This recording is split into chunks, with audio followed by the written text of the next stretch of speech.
வணக்க மக்களே, நான் தான் ஜாக்சன். சோ SBI கிளர்க் பிலிம்ஸோட ஸ்லாட் 2 ரிவ்யூ தான் இது. சோ எக்ஸாம் எப்படி இருக்குன்னு சொல்றதுக்கு முன்னாடி உங்களுக்கு நம்ம ராயல் பாஸ் தேவைனா 50% ஆஃபர் போட்டிருக்கோம். பர்ச்சேஸ் பண்ற லிங்க் டிஸ்கிரிப்ஷன்ல இருக்கு. சோ வரிசையா டக்கு சொல்லிடுறேன். சோ ரீசனிங்ல பாத்தீங்கன்னா ஸ்கொயர் பேஸ்ட் அரேஞ்ச்மெண்ட் இருக்கு, சிலாயிசம் இருந்திருக்கு, நம்பர் சீக்வன்ஸ்ல ஒரு 4 கொஸ்டின் இருந்திருக்கு, அந்த ஆர்டர் பண்ணுவோம்ல சீக்வன்ஸ் பேஸ்ட் ஆர்டர் பண்ற ஒரு பசில் இருந்திருக்கு. அடுத்து செப்டம்பர், அக்டோபர், நவம்பர், டிசம்பர் சொல்லிட்டு 17, 22 சொல்லி 4 மாசம் கொடுத்து 2 டேட் கொடுத்து ஒரு பசில் இருந்திருக்கு. அன்னோன் லீனியர் அரேஞ்ச்மெண்ட் ஒன்று இருந்திருக்கு.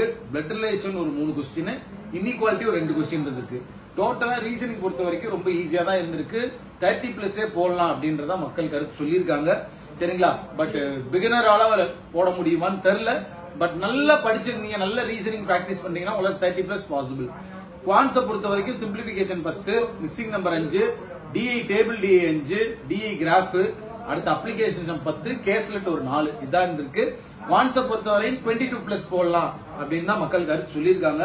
இங்கிலீஷை பொறுத்த வரைக்கும் ஆர்சி ஒரு 8 to 10 இருந்திருக்கு, எரர் ஸ்பாட்டிங் 2 இருந்திருக்கு, ஃபில்லர்ஸ் இருந்திருக்கு, சென்டென்ஸ் ரீப்ளேஸ்மெண்ட் இருந்திருக்கு, அந்த மாதிரி பேராஜம்பிள் இருந்திருக்கு. சோ இதுதான் மக்கள் நம்மகிட்ட சொன்னது. சோ ஓவராலாவே எக்ஸாம் வந்து SBI கிளர்க்கு இது ஓகேவான கொஸ்டின் அப்படின்றத மக்களோட கருத்து. சோ நீங்க எவ்வளவு அட்டென்ட் பண்ணிருக்கீங்க இந்த ஸ்லாட்ல அப்படின்றத கமெண்ட் பண்ணுங்க. மறக்காம ராயல் பாஸ் பர்ச்சேஸ் பண்ணிக்கோங்க. உங்களுக்கு விடப்படுது உங்கள் ஜாக்சன்.